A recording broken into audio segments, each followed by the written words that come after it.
محرم کہتے ہیں حرمت والی چیز کو، یعنی یہ ایسا مہینہ ہے، اور باقی 3 مہینے جن کا ذکر آگے آئے گا ان میں حرام کام کرنا خصوصیت کے ساتھ منع ہے، اور بعض حلال کام بھی حرام ہو جاتے ہیں. مثلا قتال آپ نہیں کر سکتے، ان مہینوں میں کافروں سے بھی آپ جنگ نہیں کر سکتے، اسی لیے اسے محرم کا مہینہ کہا جاتا ہے، عزت والا. اور کتنی تلخ حقیقت ہے کہ اس محرم کے مہینے میں جس میں کافروں سے لڑائی کرنا منع ہے، اس امت نے نبی صلی اللہ علیہ وآلہ وسلم کے پورے گھرانے کو آپ صلی اللہ علیہ وآلہ وسلم کی وفات کے 50 سال کے بعد ذبح کیا ہے محرم کے مہینے میں. جہاں پہ کافروں کو نہیں آپ قتال کر سکتے، مسلمانوں نے آل رسول کو قتل کیا علیہم السلام. اعوذ باللہ من الشیطان الرجیم، بسم اللہ الرحمن الرحیم. سورہ التوبہ آیت نمبر 36.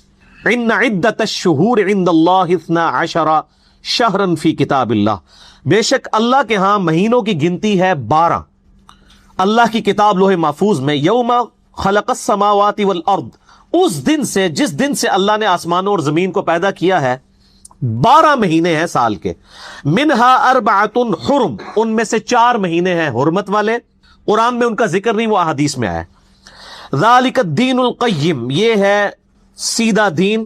فلا تظلموا فیہن انفسکم، پس ان حرمت والے مہینوں میں اپنے آپ پر ظلم نہ کرو، گناہوں سے بچو.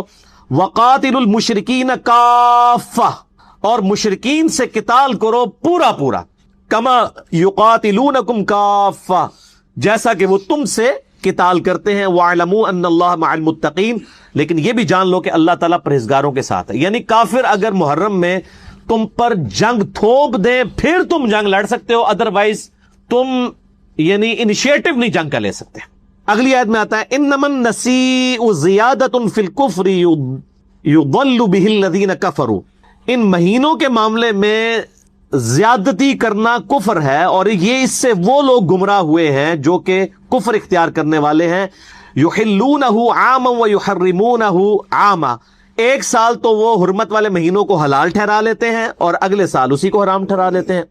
لیواطئوا عدۃ ما حرم اللہ فیحلوا ما حرم اللہ، تاکہ وہ اللہ کے حضور اپنی گنتی پوری کر لیں اور اللہ کی جو حرام کی بھی چیز ہے اس کو حلال ٹھہرا لیں، جس کو ہم پنجابی میں کہتے ہیں کتے کو حلال کر لیں. وہ یہ کرتے تھے جب ان کا موڈ ہوتا تھا نا لڑائی لڑنے کا، وہ یہ کہتے تھے اس دفعہ جو محرم کا مہینہ ہے نا یہ سفر کی جگہ پہ چلا گیا اور سفر پہلے آ گیا تاکہ لڑائی کر لیں. گنتی وہ 4 کی پوری کرتے تھے. اچھا جی اس دفعہ جو ذیقعدہ کا مہینہ ہے نا وہ چلا گیا جناب رمضان کی جگہ، اور رمضان ذیقعدہ کی جگہ. گنتی پوری کرتے تھے لیکن اس طریقے سے. واللہ لا یہدی القوم الکافرین، اور اللہ تعالیٰ کافروں کو ہدایت نہیں دیتا. تو یہ قرآن حکیم میں صرف ان کی گنتی آئی ہے 4 محرم کے ساتھ مزید 3 اور مہینے.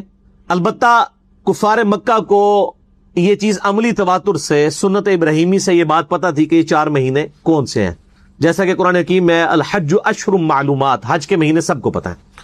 البتہ صحیح بخاری اور صحیح مسلم میں متفق علیہ حدیث ہے. بخاری میں 4662 اور ڈیٹیلڈ اس کا ایک طریق ہے حجۃ الوداع والا، یوم النہر کا خطبہ 4406، اور مسلم میں 4383 اور مشکات المصابیح میں بھی 2659 ہے. میں یہ اکثر کہتا ہوں مشکات جو ہے انسائکلوپیڈیا آف حدیث ہے، یعنی بخاری، مسلم، ابو داؤد، ترمذی، نسائی، ابن ماجہ، اس کے علاوہ بھی باقی 13 کے قریب کتابوں کا یہ آپ سمجھ لیں نوٹس ہیں. یہ ساری حدیثیں آلموسٹ جو میں ڈسکس کر رہا ہوں اس کے اندر مشکات کے اندر موجود ہیں. نبی صلی اللہ علیہ وآلہ وسلم نے ارشاد فرمایا، یہ یوم النہر کا خطبہ ہے، ایک حجۃ الوداع کا 9 ذو الحجہ کا خطبہ ہے، ایک 10 کا قربانی والے دن کا، یہ وہ خطبہ ہے. فرمایا کہ زمانہ گھوم گھما کر پھر اسی جگہ پر واپس آ گیا ہے کہ جیسا کہ اللہ نے اسے تخلیق کیا تھا زمین و آسمان کی تخلیق کے وقت. سال 12 مہینے کا ہے، ان میں سے 4 حرمت والے ہیں. زمانہ گھوم گھما کر کیا وہ ہر دفعہ چینج کرتے تھے نا، آج اس کو ادھر لے جائے، اگلے سال اس کو ادھر. وہ اتنی آئٹریشنز پرفارم ہوئی، number of time iteration perform ہو کے خود بخود وہ اپنی اصلی جگہ پہ آ گئی نبی علیہ السلام کی بعثت کی برکت سے. ٹھیک ہو گیا؟ تو فرمایا اب اپنی جگہ پر آ گئے، یعنی اب اس کو کوئی چینج نہیں کرے گا. 4 حرمت والے مہینے ہیں، ان میں سے 3 متواتر ہیں، ذوالقعدہ، ذوالحجہ اور محرم، اور چوتھا الگ ہے رجب کا مہینہ. تو یہ 4 مہینے. ذوالقعدہ بھی کہہ سکتے ہیں، ذیقعدہ بھی، دونوں عربی میں الفاظ یعنی مستعمل ہیں. ذیقعدہ اور ذی الحجہ اور محرم الحرام، یہ کنزیکٹو 3 مہینے، یعنی 11، 12 اور فرسٹ مہینہ، اور اس کے بعد رجب کا مہینہ. یہ 4 مہینے ہیں حرمت والے. یہ حدیث کافی لمبی ہے، میں اس کو سکپ کر رہا ہوں ورنہ مجھے وہ ساری ڈیٹیلز بتانی پڑیں گی. میں اسی کو چھوڑتا ہوں. مسئلہ 66A کے اندر میں نے اس پوری حدیث کو بیان بھی کیا ہے. عثمان بھائی یہ AC چلا دیں. محرم الحرام کے حوالے سے میرے بھائیو ایک اور حدیث ہے صحیح مسلم میں انٹرنیشنل نمبر کے مطابق 2755، مشکات میں ہے 2039.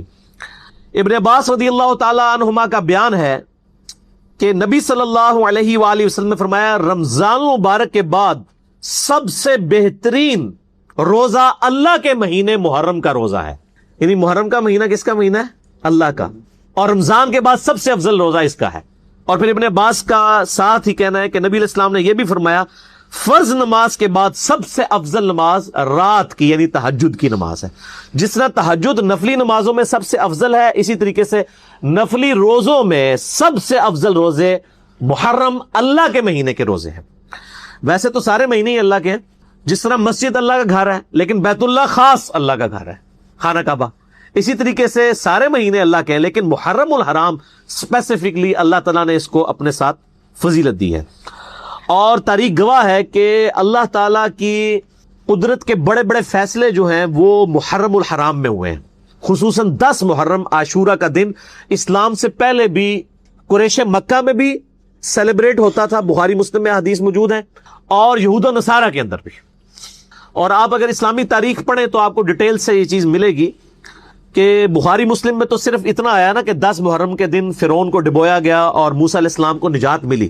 اس کے علاوہ بھی کئی بڑے بڑے واقعات عاشورہ 10 محرم کے دن ہوئے. حضرت آدم علیہ السلام کی توبہ قبول ہوئی 10 محرم کے دن. سیدنا یونس علیہ السلام کو اللہ تعالیٰ نے مچھلی کے پیٹ سے نجات دی 10 محرم کے دن. نوح علیہ السلام کی کشتی جو ہے جودی پہاڑ پہ اٹکی 10 محرم کے دن. ابراہیم علیہ السلام کو آتش نمرود سے نجات ملی 10 محرم کے دن. اور موسیٰ علیہ السلام کے تو واقعے کا ذکر بخاری مسلم میں ہے. اور پھر ہماری امت کے لیے بھی ظاہر ہے کہ یہ ایک اس حوالے سے تکلیف دہ ایک یادگار دن بن گیا سیدنا حسین ابن علی کی مظلومانہ شہادت کی وجہ سے 10 محرم 61 ہجری. اللہ تبارک و تعالیٰ نے یعنی اس کو ایام اللہ میں سے ایک یوم ڈکلیئر کیا ہے عاشورہ کے دن کو. قرآن حکیم میں سورہ ابراہیم کی آیت نمبر 5 ہے کہ موسیٰ علیہ السلام کو اللہ تعالیٰ فرماتا ہے کہ وَذَكِّرْهُمْ بِأَيَّامِ اللَّهِ، اپنے ماننے والوں کو نصیحت کیجئے اللہ کے فیصلے کے بڑے بڑے دنوں کے ساتھ. یعنی اللہ تعالیٰ کے فیصلے کے دن کون سے دن ہوتے تھے؟ جن دنوں میں اللہ تعالیٰ نبیوں کو نجات دیتا تھا، ان کے مخالفین کو تباہ و برباد کرتا تھا. پھر بعد میں موسیٰ علیہ السلام کے لیے بھی وہ ایام اللہ میں سے ایک یوم بن گیا. یعنی قوم سمود نے اونٹنی کو جو قتل کیا تھا اور ان پر عذاب آیا تھا وہ بھی عاشورہ کا دن تھا، وہ بھی اللہ کے دنوں میں سے ایک دن تھا. تو یہ بائی چانس یہ سب کے سب. اور اسی طریقے سے روایتوں میں ایسا بھی ملتا ہے، مجھے کوئی حدیث بورڈ میں نہیں ملی، کہ قیامت کا دن بھی جو ہے وہ 10 محرم کو قائم ہوگا. میرے بھائیو، محرم الحرام کی اسی اہمیت کے پیش نظر اجماع امت ہے اس بات پر کہ دوسرے خلیفہ راشد سیدنا امیر المؤمنین عمر ابن خطاب رضی اللہ تعالیٰ عنہ وعلیہ السلام نے اپنے دور خلافت کے اندر مشورہ کیا. سیدنا مولا علی رضی اللہ تعالیٰ عنہ علیہ السلام نے یہ مشورہ دیا کہ اسلامک کیلنڈر جو ہے یہ ہجرت کے ساتھ سٹارٹ کیا جائے. یعنی نبی علیہ السلام جب مکے سے مدینہ ہجرت کر کے آئے تھے، کیونکہ وہیں سے آپ کی ٹیک آف پوزیشن ہوئی تھی دعوت کے حوالے سے، اور اگلے 17 سال کے اندر 3 براعظموں میں مسلمانوں کی حکومت پہنچ چکی تھی، رومن پرشین امپائر گر گئی تھی.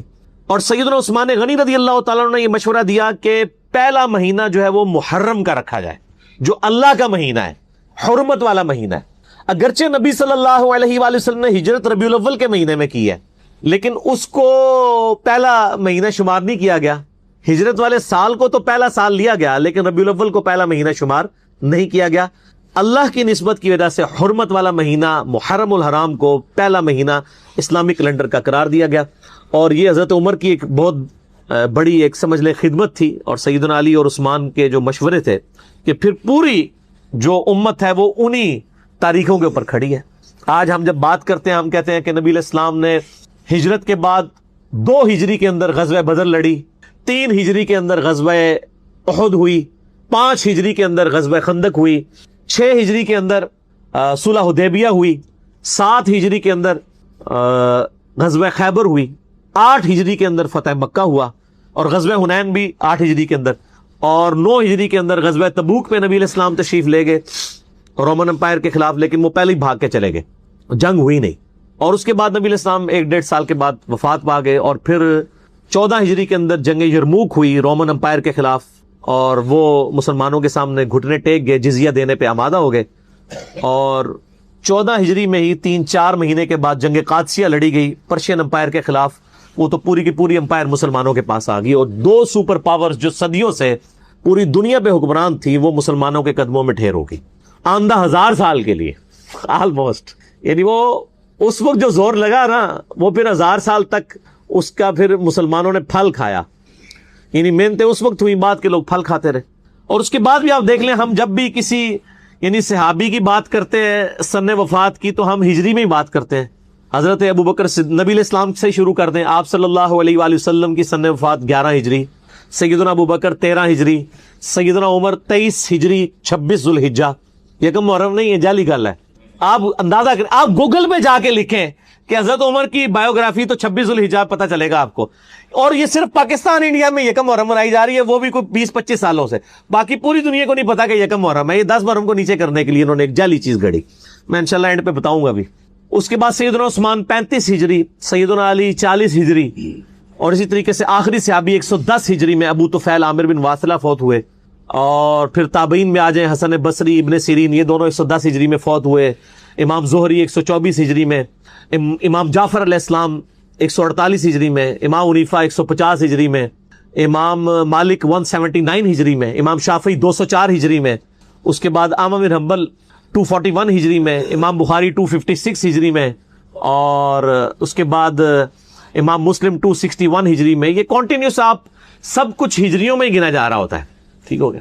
اور آج الحمدللہ 5 محرم الحرام 1440 ہجری ہے، یعنی نبی صلی اللہ علیہ وآلہ وسلم کو دنیا سے گئے ہوئے آلموسٹ 1430 سال گزر چکے ہیں، یعنی وہ آپ 11 ہجری تک وہ بھی شامل کر لیں۔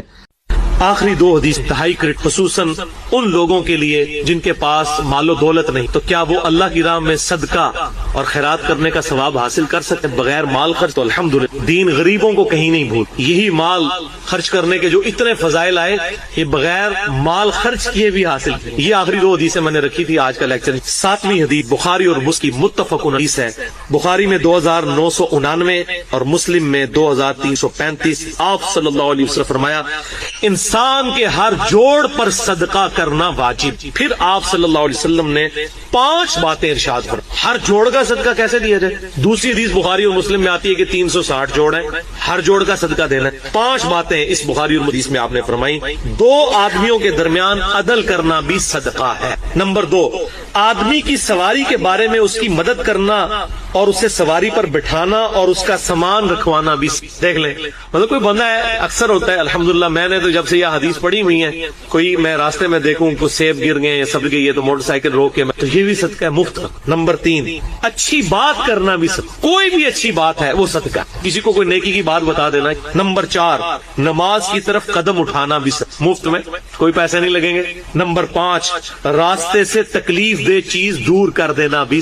اور بخاری اور مسلم کی ایک اور حدیث میں آتا ہے کہ آپ صلی اللہ علیہ وسلم نے فرمایا، ایک شخص راستے سے گزر رہا تھا، اس نے ایک درخت گرا ہوا دیکھا تو لوگوں کو تکلیف ہو رہی تھی، گزرنے کی وجہ سے مسئلہ آ رہا تھا، اس نے وہ درخت ہٹا دیا، اللہ تعالیٰ نے اسے بخاری اور مسلم۔ اور ایک اور حدیث بخاری اور مسلم کی متفق علیہ حدیث ہے کہ آپ صلی اللہ علیہ وسلم نے یہاں تک ارشاد فرمایا کہ جو شخص کوئی درخت اگاتا ہے یا کوئی کھیتی اگاتا ہے اور وہاں سے آ کے پرندے کھاتے ہیں اور لوگ بھی اس سے کھا پی لیتے ہیں فی سبیل اللہ، تو اللہ تعالیٰ اس کے لیے بھی اسی طریقے سے صحیح بخاری اور صحیح مسلم کی ایک اور متفق علیہ حدیث ہے کہ آپ صلی اللہ علیہ وسلم نے ارشاد فرمایا، اگلے زمانوں میں ایک بدکار عورت تھی، وہ راستے سے گزر رہی تھی، اس نے ایک کتے کو پیاسے حالت میں دیکھا، اس نے اپنا دوپٹہ اتار کر اپنا جو چمڑے کا موزہ ہے اس سے باندھ کر کنویں میں لٹکا کے اس چمڑے کے موزے میں پانی نکال کر اس کتے کو پانی پلایا، اللہ تعالیٰ نے اس بدکار عورت کو اس کی وجہ سے یہ بخاری اور اسی طریقے سے بخاری اور مسلم کی متفق علیہ حدیث ایک اور ہے کہ آپ صلی اللہ علیہ وسلم نے فرمایا اس کا سائملٹینیس کنٹراسٹ کہ ایک عورت جو بڑی نیکوکار تھی لیکن اس نے ایک بلی کو قید رکھا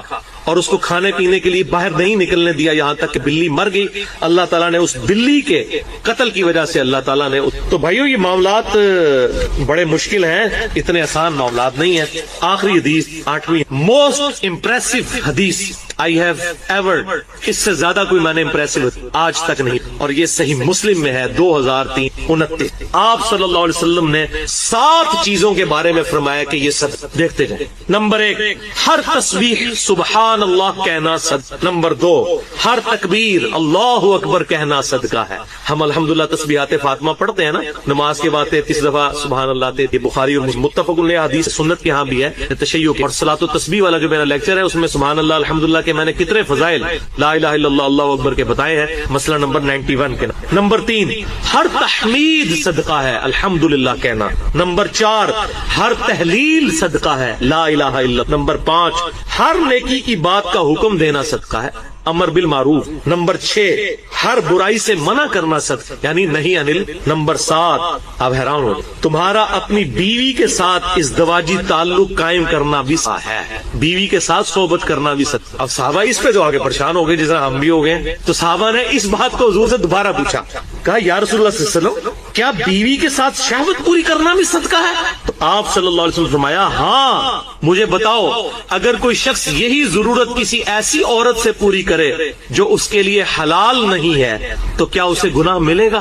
تو صحابہ نے فرمایا اگر وہاں گناہ ملے گا تو یہاں ثواب بھی ملے گا. اگر کوئی شخص اپنی بیوی کے ساتھ ازدواجی تعلق قائم کرتا ہے. اللہ اکبر کبیرہ والحمد للہ کثیرہ وسبحان اللہ بکرۃ واصیلا, یہ ہے فلسفہ اسلام کا. یعنی اسلام جو ہے وہ ترک دنیا اور رہبانیت کا درس نہیں دیتا کہ آپ سب کچھ چھوڑ چھاڑ کے جنگلوں میں جا کے بیٹھ جائیں. اسلام کہتا ہے بیوی بچوں کے ساتھ حسن کرنا یہ صدقہ ہے, حتیٰ کہ خالصتاً ہیومن انسٹنکٹ جو ہے وہ آپ سمجھ لیں اینیمل انسٹنکٹ جو ہے حیوانی ضرورت ہے یہ شہوت, اس کو پورا کرنا بھی اس کو بھی اللہ تعالیٰ صدقہ لکھتا ہے ثواب لکھا. بخاری مسلم دونوں میں حدیث ہے ایسا نہ ہو کہ کوئی شخص قیامت والے دن اس حال میں مجھے پکار رہا ہو اور کہہ رہا ہو اغیثنی یا رسول اللہ میری مدد فرمائیں, اس حال میں کہ اس کی گردن کے اوپر وہ اونٹ سوار ہو جس کی اس نے زکات نہیں دی ہوئی. تو میں نے تمہیں دنیا میں بتایا تھا کہ زکات دینی ہے, میں تمہارے کچھ کام نہیں آؤں گا.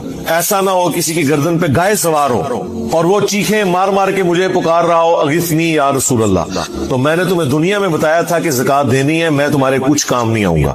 صحیح مسلم میں حدیث ہے کہ سبحان اللہ کہنا بھی صدقہ ہے, لا الہ الا اللہ بھی کہنا صدقہ ہے, اللہ اکبر کہنا بھی صدقہ ہے, الحمدللہ کہنا بھی صدقہ ہے, راستے سے تکلیف دہ چیز کو دور کر دینا بھی صدقہ ہے, حتیٰ کہ تمہارا اپنی بیویوں کے ساتھ ازدواجی تعلق قائم کرنا بھی صدقہ ہے, اس میں بھی ثواب ملے گا. سورہ التوبہ کی آیت نمبر جو 60 ہے یہ قرآن حکیم میں چند کریٹیکل آیات میں سے ہے اس حوالے سے کہ اس میں اللہ تعالیٰ نے زکوٰۃ کے جو 8 مصارف ہیں وہ بیان کیے ہیں. بخاری مسلم دونوں میں حدیث ہے کہ اسلام کی بنیاد 5 چیزوں کے اوپر ہے. کلمے کے بعد یعنی توحید کا اقرار اور محمد رسول اللہ صلی اللہ علیہ وآلہ وسلم کی رسالت کو ماننے کے بعد نماز, پھر زکوٰۃ, پھر اگر استطاعت ہو تو اللہ کی راہ میں حج کرنا, اور 5ویں چیز رمضان کے روزے. یہ اپنی انٹینسٹی کے اعتبار سے یہی ترتیب ہے. اس میں آپ دیکھیں کہ اعمال میں سے نماز کے بعد اگر کوئی دوسری چیز ہے تو وہ زکوٰۃ ہے. قرآن حکیم میں 100 سے زیادہ مقامات کے اوپر اللہ تعالیٰ نے نماز کے ساتھ اپنی عبادت کے کانٹیکسٹ میں انفاق فی سبیل اللہ, اللہ کی راہ میں خرچ کرنا, صدقات, زکوٰۃ, اس سارے حوالے سے ایمفسائز فرمایا. مین ٹرم اس کے لیے جو یوز ہوتی ہے وہ صدقہ ہے. وہ صدقہ جب فرض ہوتا ہے اسے ہم زکوٰۃ کہہ دیتے ہیں. عام جو نفلی صدقات ہیں ہم ان کے لیے صدقہ کا لفظ استعمال کر رہے ہوتے ہیں. ویسے احادیث میں تو یہ ایک جنرلائز ٹرم ہے. صحیح مسلم میں حدیث ہے کہ سبحان اللہ کہنا بھی صدقہ ہے, لا الہ الا اللہ بھی کہنا صدقہ ہے, اللہ اکبر کہنا بھی صدقہ ہے, الحمدللہ کہنا بھی صدقہ ہے, راستے سے تکلیف دہ چیز کو دور کر دینا بھی صدقہ ہے, حتیٰ کہ تمہارا اپنی بیویوں کے ساتھ ازدواجی تعلق قائم کرنا بھی صدقہ ہے, اس پہ بھی ثواب ملے گا. صحابہ نے پوچھا اس پہ بھی ثواب ملے گا؟ تو آپ نے فرمایا اگر یہی کام تم کسی ایسے طریقے سے پورا کرو جو تمہارے لیے حلال نہیں تو کیا تمہیں گناہ ہوگا؟ تو صحابہ نے کہا ہوگا یا رسول اللہ. تو فرمایا اس پہ ثواب بھی ملے گا. تو صدقہ ایک پنجابی میں بولا جاتا ہے جو ہم کوئی شخص بیمار ہو جائے, اس کی صحت کی بحالی کے لیے, بیماری دور کرنے کے لیے کوئی کالا بکرا یا کالا مرغا دے دیتے ہیں, یا گوشت منگوا کے اس کے سر کے اوپر سے پھیر کے, جو یہ ہماری ایک چل رہی ہے ایک ٹریڈیشن کے طور پہ. اس سر سے پھیرنا تو کوئی ضروری نہیں ہے, آپ ویسے ہی اللہ کی راہ میں خرچ کریں, تو اس کے لیے صدقہ کا لفظ بولا جاتا ہے. لیکن شریعت میں ہر وہ چیز جو اللہ کی راہ میں آپ نیکی کرتے ہیں وہ صدقہ ہے. ایون جو قربانی ہے عید الاضحیٰ کے موقع پر, وہ بھی اللہ کے حضور صدقہ ہے. کسی کو کھانا کھلانا یہ بھی صدقہ ہے. البتہ جو یہ مالی عبادات میں ٹاپ آف دا لسٹ جو صدقہ ہم پہ فرض کیا گیا وہ زکوٰۃ ہے. ایک اور ہے واجب کے درجے میں, وہ صدقہ فطر ہے جو ہم رمضان کے روزوں کے بعد دیتے ہیں, عید کی نماز سے پہلے وہ دینا ہوتا ہے. اس کے لیے بھی صدقہ کا لفظ استعمال ہوا. بل یہاں اسپیسیفکلی جو صدقات ہیں, یعنی جو زکوٰۃ کلیکٹ کی جاتی ہے, اس کے 8 مصارف بیان ہونے جا رہے ہیں. اور زکوٰۃ کس کس چیز میں ہوگی؟ مال میں, اور آپ کی جو کاروبار میں انویسٹمنٹ ہوئی ہے, مال تجارت, وہ کسی بھی فارم میں ہو, اس کے اوپر آپ کے زکوٰۃ. بعد آیا ماں باپ, رشتہ دار, پھر قریبی رشتہ دار, پھر دور کے رشتہ دار, پھر دوست. اسے دوست پہلے ہونے لگے. الٹا ایک معاملہ چل رہا ہے, وابن السبیل, اور مسافر بھی. اگلے زمانوں میں تو مسافروں کے لیے بہت بڑی آزمائش تھی نا میرے بھائی. نہ تو کوئی موبی کیش تھا اور نہ کوئی ایزی پیسہ تھا. کسی کو راستے میں قافلے کو لوٹ لیا اور وہ گھر سے 4 مہینے کی مسافت پہ ہے, اس کا اونٹ بھی کسی نے چوری کر لیا, تو وہ گھر کیسے پہنچے گا؟ آپ ذرا امیجن کریں. سفر تو گھوڑوں اور اونٹ پہ ہوتا تھا.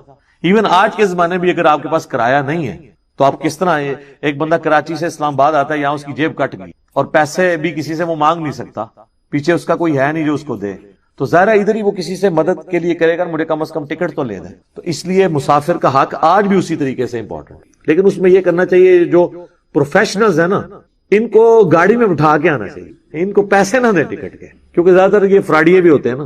تو میں تو ایسے ہی کرتا ہوں, میں بس میں بٹھا دیتا ہوں اور کنڈکٹر کو کرایہ دیتا ہوں, اور اسے کہتا ہوں کہ بھئی اس کے پاس کرایہ نہیں تھا تو میں دے رہا ہوں, اور اگر یہ اترنے کی کوشش کرے تو کرایہ تیرا. تو وہ اتر جائے, بے شک کنڈکٹر کو تو لگ ہی جائے گا نا, وہ تو بےچارا پہلے محنت مزدوری کر رہا ہے. اچھا, ہم لوگ محنت مزدوری کرنے والوں کو دیتے ہوئے کتراتے ہیں, اور جو ہم سے مفتہ مانگتے ہیں. میری تو اکثر اس طرح, اب تو خیر میں نے اپنے گھر والوں کو کافی ایجوکیٹ کر دیا کہ آپ لوگ 10-10 ہزار کی شاپنگ کر کے نکلتے ہیں کپڑوں والی دکانوں سے, اور باہر چنچی والے کے ساتھ یہ بحث کر رہے ہوتے ہیں, وہ 60 مانگ رہے ہیں, آپ اسے 50 دے رہے ہیں, اور ادھر سے ایک فقیر گزرتا ہے, اس کو 20 روپے نکال کے دے دیتے ہیں. تو اس فقیر کو آپ 10 دے دیتے, اس کو 60 کے 60 پورے دے دیتے. جو محنت مزدوری کر رہا ہے اس کا حق ہے. اور میرے تو اپنے زندگی میں اصول ہے, مجھے اگر کسی جگہ کے کرائے کا پتہ ہے, چونکہ میں بھی پبلک ٹرانسپورٹ پہ ہی سفر کرتا ہوں, ٹیکسی پہ یا رکشے پہ یا آئی ایس پہ, تو چلیں فکس کرایہ ہوتا ہے. تو اگر اس نے پہلی دفعہ میں وہ کرایہ بتا دیا نا کہ یہ اتنا ہے, اور مجھے پتا ہے کہ اتنا ہی کرایہ ہے, میں کم بھی نہیں کرواتا. تو کئی بار لوگ ایک دم پریشان ہوتے ہیں. 1-2 بار تو جب میں نے کہا ٹھیک ہے چلیں, وہ کہتے ہیں نہیں جی لے جاؤ, وہ ڈر جاتے ہیں کہ یار یہ کون سا بندہ ہے جس کو 120 بتایا تو اس نے 100 بھی نہیں کہا, تو یہ کیڑے چکر ہیں چاہے. یا اس کو یہ شک پڑ جاتا ہے کہ میں نے واقعی کم مانگ لیا ہے, مجھے زیادہ مانگنا چاہیے, ایسا بھی ہو جاتا ہے. اور جو بٹھا لیتے ہیں پھر میں ان کو راستے میں بتاتا ہوں کہ میرے بھائی دیکھو, میں نے تمہارا کرایہ کم نہیں کروایا. کیوں نہیں کروایا؟ تم نے جائز مانگا تھا, تو آمدہ بھی جائز مانگنا. ہم بھی تمہاری طرح کے ملازم پیشہ لوگ ہیں, ہم کوئی یعنی چندوں پہ تو نہیں پل رہے ہیں, یا ہم لوگوں کی جیبیں نہیں ہتھیاتے ہیں کہ ہمارے پاس اتنا مال ہو کہ ہم جو ہے وہ اپنی علیحدہ سے ٹیکسی کے اوپر سفر کر رہے ہوں. تو ہماری بھی کوشش ہوتی ہے کہ یار بس جتنا نامنل طریقے سے گزارا ہو سکے تو اس کو ریئلائز بھی کرا دیتے ہیں. وما ملکت ایمانکم, اور جو تمہارے قبضے میں ہیں تمہاری لونڈیاں اور غلام, جو میں نے پہلے بھی عرض کیا کہ یہ سسٹم آبسلیٹ ہو چکا ہے, لیکن ان کے حقوق اپنی جگہ تھے. جو اور اس کو آج ماڈرن فارم میں آپ اس فارم میں سمجھ سکتے ہیں کہ ہر وہ چیز جو آپ کے انڈر آتی ہے, آپ کے گھر میں کام کرنے والے جو لوگ ہیں, اگرچہ وہ لونڈی اور کنیز کے نہیں, وہ آزاد لوگ ہیں, لیکن بہرحال وہ آپ کے انڈر تو آتے ہیں, تو آپ ان کی بھی ضرورتوں کا خیال رکھیں. اور اس حوالے سے میں کہوں گا کہ دنیا میں خوش نصیب ترین ملک جو ہے نا وہ پاکستان ہے. پاکستان میں غریب لوگ تو چل ہی چیریٹی کے اوپر رہے. یہاں پر یعنی لوگ اپنے گھر میں کام کرنے والوں کے ساتھ بہت زیادہ حسن سلوک کرتے ہیں. اگر گھر والوں میں سے کوئی باہر سے آتا ہے تو وہ اپنے گھر میں کام کرنے والی جو عورتیں ہیں ان کے لیے بھی کوئی نہ کوئی گفٹ لے کے آتا ہے, ان کو بھی کچھ نہ کچھ کپڑے لے کے دے دیتے ہیں. کل کو ان کے بچیوں کی شادیاں ہوتی ہیں تو پھر وہ جن گھروں میں کام کرتی ہیں وہ پھر ان کو ہیلپ آؤٹ کرتے ہیں. اور یہ آلموسٹ ہر جگہ ہو رہا ہے, اور یہ ہمارے اس معاشرے کی خوبصورتی ہے, اس کلچر کی خوبصورتی ہے. اور اسلام کی دین ہے یہ کہ ظاہر ہے کہ خرچ تو وہی کرتا ہے جسے امید ہو آخرت میں ملنے کی، لیکن اس میں یہ چیز ہونی چاہیے کہ آپ اپنے ملازم کو زکوٰۃ اس نیت سے نہیں دے سکتے کہ اب یہ میرے ساتھ ضرورت سے بڑھ کے اس نے سلوک کرے چونکہ میں نے اسے زکوٰۃ دی ہے۔